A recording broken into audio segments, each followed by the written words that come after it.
Hi, I'm Marianne Williamson. I've written a new book, and it's called Tears to Triumph, The Spiritual Journey from Suffering to Enlightenment. You know, suffering didn't just start. Human despair has been around for a very long time, and it's only recently that it's become a medical issue. We have medicalized human despair.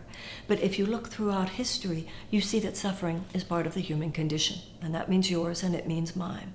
We go through sad times. Even the happiest life has some sad days. You go through a bitter divorce or a hard breakup. You have some kind of financial hardship or financial failure, professional failure. You have somebody that you really love who has died, or you've been diagnosed with a terrible disease, or your child is going through something. This has to do with a spiritual dis-ease, a heartbreak that is spiritual in nature. It's emotional and psychological. And a corner of the society that doesn't even factor the soul into their calculations is not the place to look to solve this. How do we look at this? Well, that's what my book is about.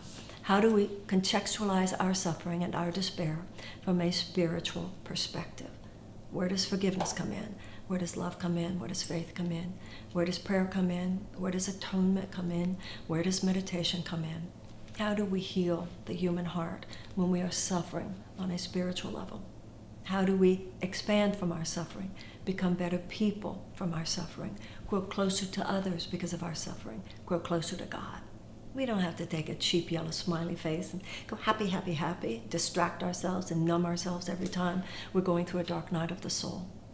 Dark nights of the soul are where we can become wiser, more conscious, and more mature human beings. I thought a lot about that, and I wrote about what I was thinking about. I hope it's of value to you and anyone who has a hurting heart. Tears to Triumph, the spiritual journey from suffering to enlightenment.